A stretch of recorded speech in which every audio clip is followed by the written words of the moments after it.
¿Qué tienen en común el 26 de octubre de 1985, el 5 de noviembre de 1955 y el 21 de octubre del 2015? Pueden parecer un grupo random de fechas, pero para mis compañeros geeks no lo son. En el año que tiene este canal, ¡feliz cumpleaños!, he hablado de toda clase de películas. Películas buenas, películas buenas que no me gustaron, películas malas que me encantan. El 2 de octubre del año pasado lancé este canal y ha sido la mejor decisión que he tomado en mucho tiempo. Me encanta poder compartir mis puntos de vista con ustedes. Hoy, en celebración al cumpleaños número 1 de mi canal, vamos a hablar de mi película favorita. No es la película más profunda del mundo, pero la amé tanto en mi infancia que tiene un lugar muy especial en mi corazón. Regreso al futuro. Pam, pam, pam, pam, pararam, pam, pam, pam. En mi infancia, mi mamá y mi tío se encargaron de que yo amara la década de los 80.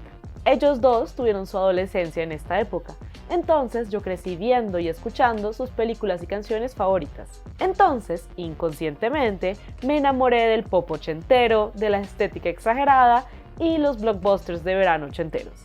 Esto fue tan en serio que mis primeras crushes fueron Michael J. Fox en Regreso al Futuro y Kevin Bacon en Footloose. Señores que me llevan como 30 años, pero que yo veía como adolescentes en estas películas. De hecho, ver estas películas era casi como viajar en el tiempo. Los viajes en el tiempo han sido un tema explorado por la ciencia ficción desde sus inicios. Algo que no es muy sorprendente, porque ¿cuántos de nosotros no hemos pensado en lo diferentes que haríamos las cosas si pudiéramos viajar al pasado? Así que exploremos el género de las películas con viajes en el tiempo. ¿Por qué son tan interesantes? ¿Cómo nos muestran la importancia de nuestras decisiones? ¿Y por qué Regreso al Futuro es una de las películas más icónicas de este género?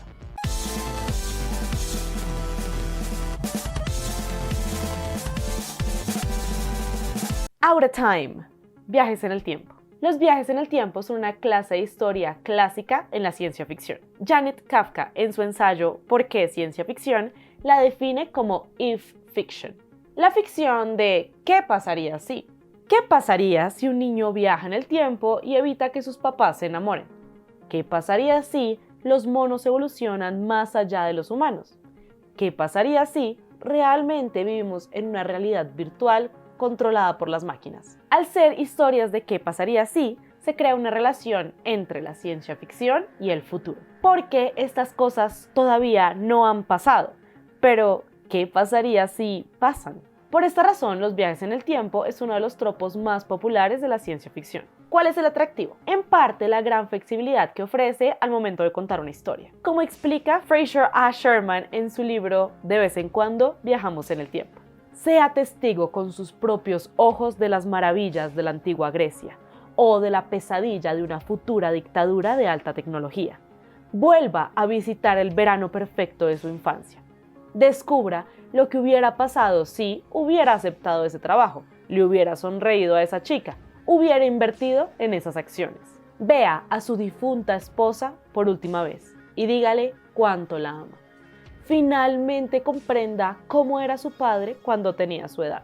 Viaje al pasado para evitar que su país pierda una guerra o inicie una. Vuelva del futuro al presente para evitar una distopía. Al igual que la mayoría de los subgéneros de la ciencia ficción, los viajes en el tiempo se popularizaron en el siglo XIX. Sherman explica que aunque Un cuento de Navidad de Charles Dickens no sea precisamente una historia con viajes en el tiempo, sí ayudó a establecer muchas características del género. El señor Scrooge viaja a su pasado y futuro para entender y cambiar su presente. El pasado le ayuda a entender de dónde viene su odio a la Navidad. Y el futuro lo asusta tanto que decide dejar de ser avaro y cruel.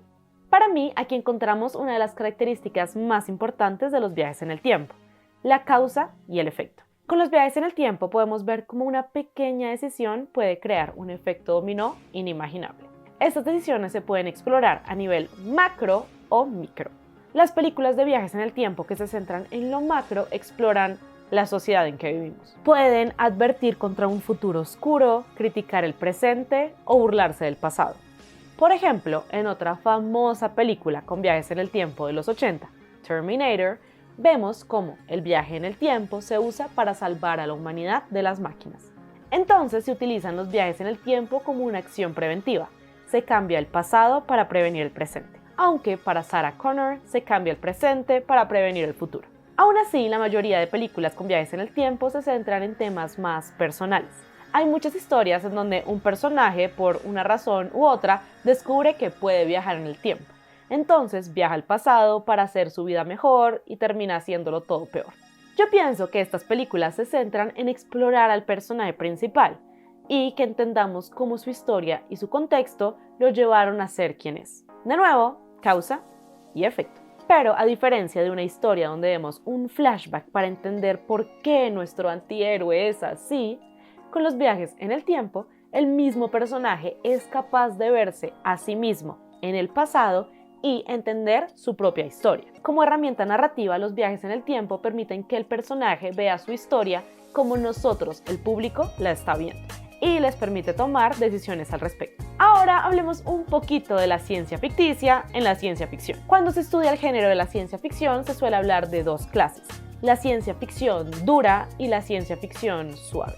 Las historias con ciencia ficción dura se centran principalmente en la ciencia y en sus posibilidades reales. Un gran ejemplo contemporáneo de esto es la serie Black Mirror, donde en cada capítulo se explora una tecnología y lo que los humanos haríamos con ella.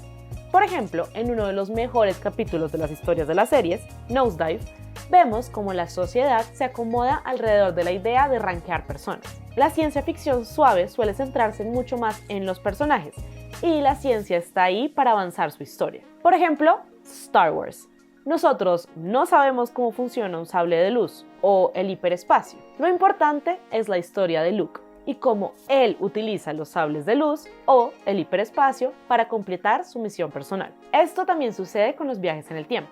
Hay películas que deciden explicar toda la ciencia detrás del viaje, como Interestelar, donde nos explican cómo la gravedad de un planeta va a afectar a nuestros personajes, haciendo que un minuto para ellos sean años para las personas en la Tierra.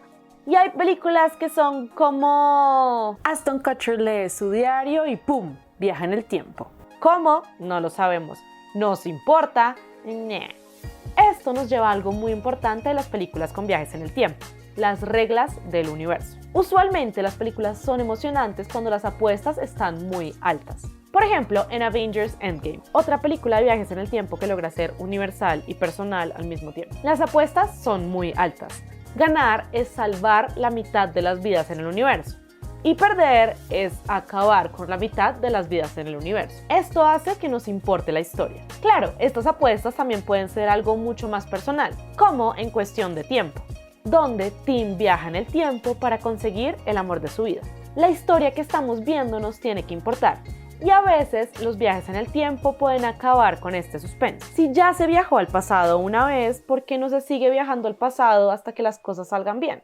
Por eso, en las historias con viajes en el tiempo es muy importante establecer las reglas. Esto usualmente se hace limitando las veces que se puede viajar en el tiempo. Los Avengers solo tienen un número de partículas específico para hacer solo un viaje en el tiempo. Tim no puede cambiar nada antes del nacimiento de sus hijos o cambiar a los hijos que tiene. Ashton Kutcher se desangra si viaja mucho en el tiempo. Estas limitaciones ayudan a que las decisiones de nuestros personajes tengan consecuencias reales. Por último, me gustaría hablar de dos clases de viajes en el tiempo que tienen la mayoría de las películas: la línea de tiempo fija versus la línea de tiempo cambiable. Estas dos clases de viajes en el tiempo tienen casi que mensajes opuestos. Cuando hay una línea del tiempo fija, no importa qué decisiones tomes porque ya las tomaste y las seguirás tomando. La línea del tiempo nunca cambia. Siempre fue así. Un gran ejemplo de esto es la mejor película de Harry Potter, El prisionero de Azkaban. En la tercera película de Harry Potter, Hermione recibe un giratiempo, un objeto mágico que le permite viajar en el tiempo. Y obvio, como Hermione es Hermione, ella lo utiliza para ver clases que tienen el mismo horario. En el conflicto final de la película, Hermione y Harry viajan en el tiempo para liberar a Sirius Black y salvar a Buckbeak el hipogrifo. Cuando viajan al pasado, nos damos cuenta de que las cosas misteriosas que habían pasado en la película fueron causadas por el Harry y la Hermione del futuro. Por ejemplo, en principio, Harry es salvado de los dementores por un mago misterioso. Después, cuando viaja al pasado, nos damos cuenta que este mago misterioso era Harry salvándose a él mismo. Es decir, en el universo de Harry Potter, Si ignoramos una obra de dudosa calidad, solo hay una línea del tiempo y no es posible cambiar el futuro viajando al pasado porque todo ya pasó. Esta clase de viaje en el tiempo también se utiliza en películas más deprimentes, para mostrar que no importa cuánto cambiemos nuestro pasado, el futuro no va a cambiar. Es una forma de aceptar las ocurrencias de la vida. Demostrar que no importa si podemos viajar en el tiempo. Tal vez nunca podemos cambiar ese evento traumático de nuestro pasado y que nuestro pasado nos convirtió en las personas que somos hoy. En contraste, hay viajes en el tiempo donde la línea del tiempo es una bolita maleable de plastilina, como en Regreso al Futuro. Regreso al Futuro o Back to the Future fue una película que se convirtió en un evento cultural en el verano estadounidense de 1985. Para las personas que nunca han visto esta película, ¿qué están haciendo? Véanla, es en serio una de esas películas que le gusta a todo el mundo. Es emocionante, chistosa y súper entretenida. Igual voy a hacer un pequeño resumen. Marty McFly es el chico cool de los chicos cool. Toca la guitarra en una banda de rock, llega al colegio en patineta, tiene una novia hermosa, etcétera, etcétera, etcétera. Lastimosamente, la familia de Marty no es tan cool como él. El mejor amigo de su mamá es el vodka, su papá sigue siendo explotado y manipulado por el bully de su colegio, su hermana no tiene novio y su hermano trabaja en un trabajo no cool, como un restaurante. Aún así, Marty logra tener un amigo cool en el Dr. Emmett Brown, o Doc.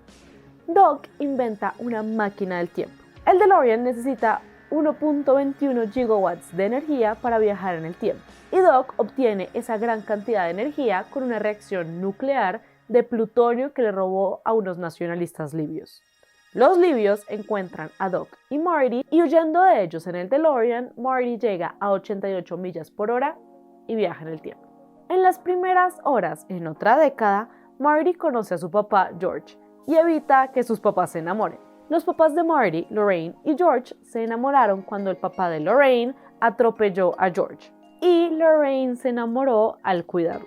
Pero al salvar a su papá de ser atropellado, Marty es atropellado y su mamá se enamora de él. ¡Yikes!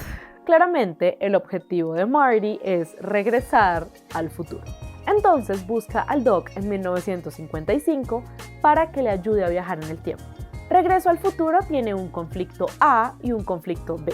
El conflicto A, es decir, el más importante, es hacer que los papás de Marty se vuelvan a enamorar. Si esto no sucede, Marty literalmente deja de existir. El conflicto B sería volver a 1985. Todos los problemas de este conflicto B vienen de las limitaciones de los viajes en el tiempo de las que hablamos en la sección anterior. En Regreso al Futuro, el DeLorean necesita dos cosas para viajar en el tiempo: 1.21 gigawatts de potencia para el flux capacitor y moverse a 88 millas por hora. Durante la trilogía, vemos cómo estas dos se vuelven problemas para Marty y Doc. En Regreso al Futuro, parte 1, el problema es conseguir algo lo suficientemente potente para generar 1.21 gigawatts de potencia. El conflicto A es donde la película se centra realmente, en la relación entre Marty y su papá George.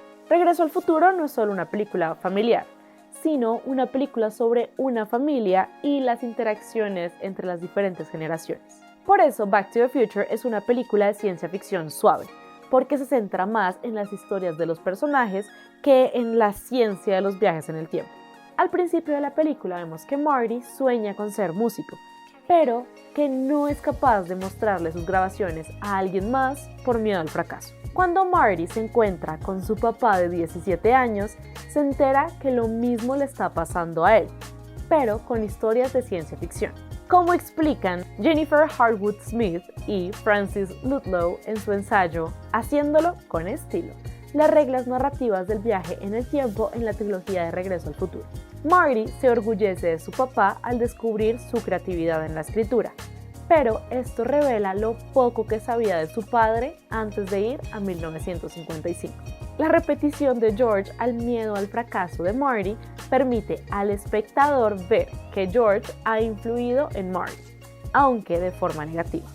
Aquí podemos ver la exploración de la causa y efecto. De hecho, todo el principio de la película nos explica por qué el presente de Marty es como es. Vemos lo inseguro que es su papá, lo poco que sus padres tienen en común y el lado rebelde de su mamá. Todas las cosas que vimos anteriormente en el presente. Volviendo a ver Regreso al Futuro para escribir este video, me di cuenta de que la relación que crean Marty y George en el pasado es muy interesante. Marty es casi que la figura paternal de su propio papá. Lo defiende, lo escucha y lo ayuda.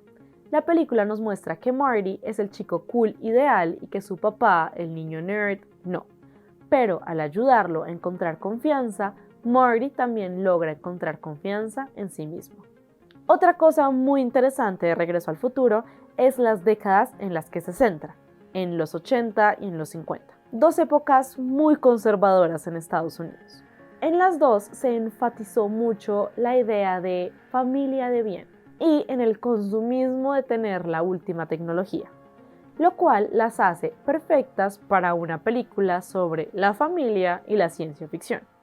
Al utilizar el viaje en el tiempo como un poderoso dispositivo en la trama a través del cual tanto las generaciones de padres como sus hijos pueden relacionarse con su propio tiempo, la película finalmente une a ambas generaciones, colapsando las brechas generacionales entre ellas.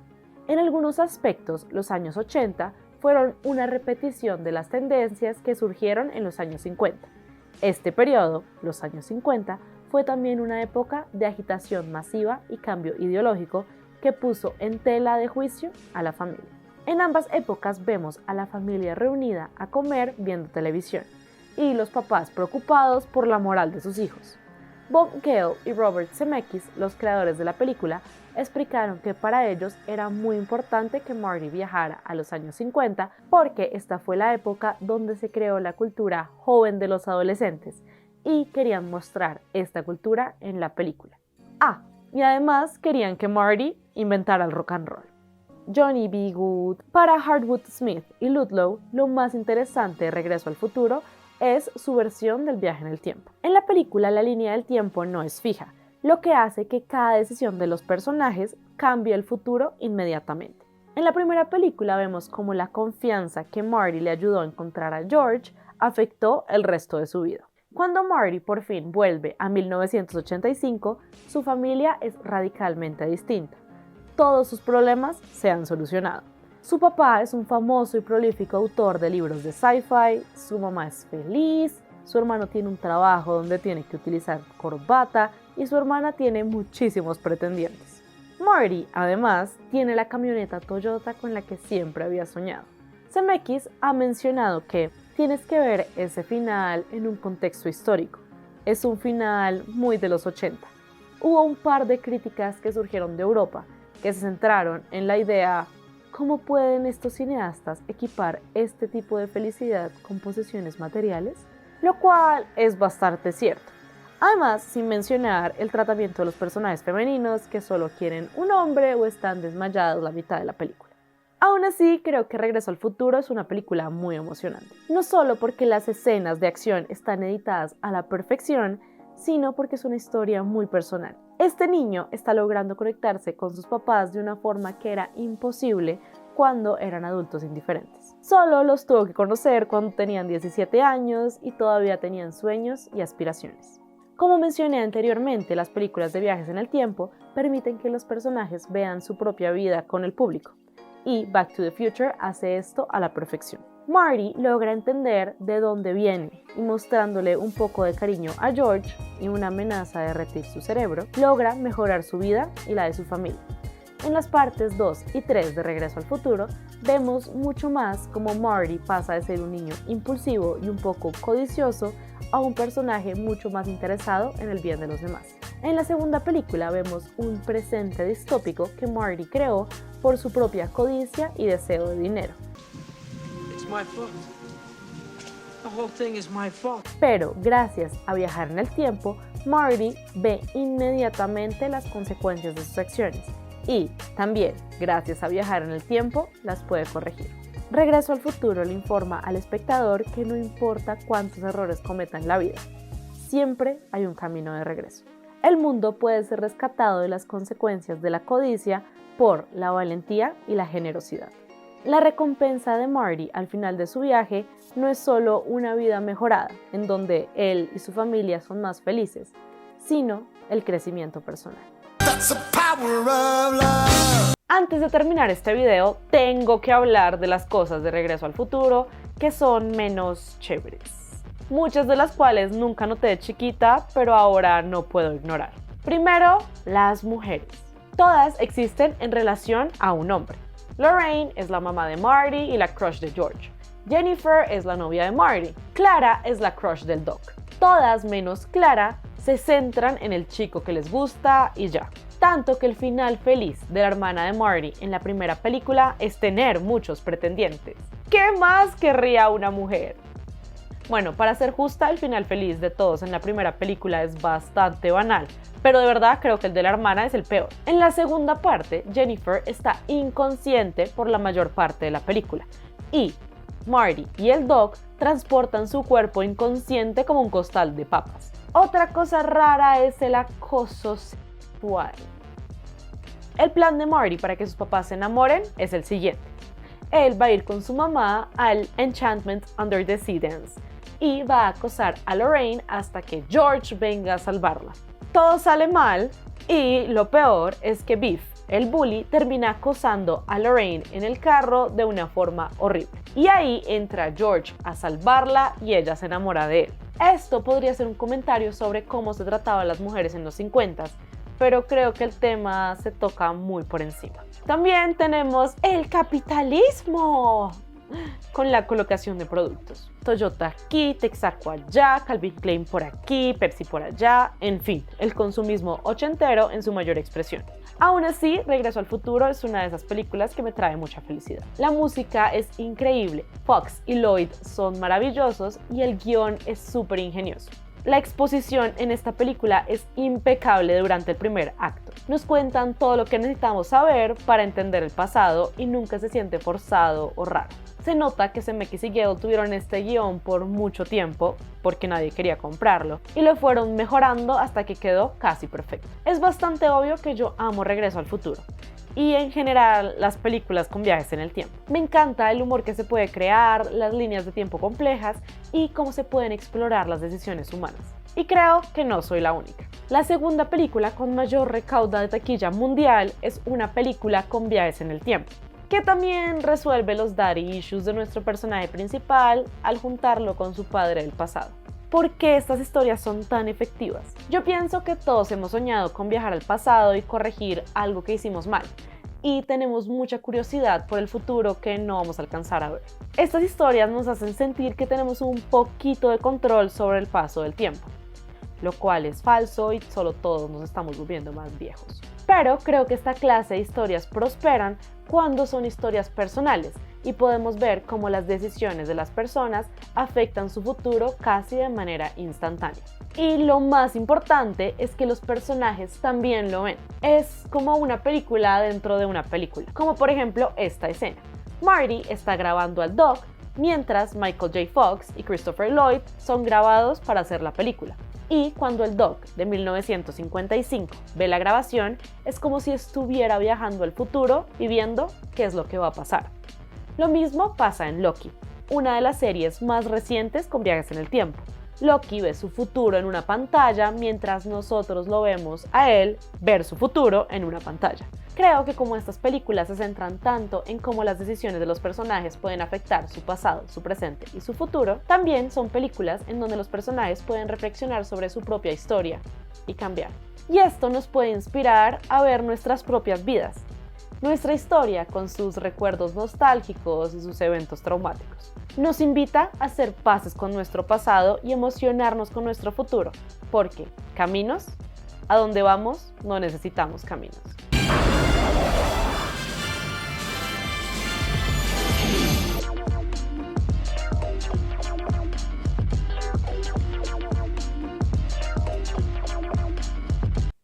Déjenme mostrarles algo.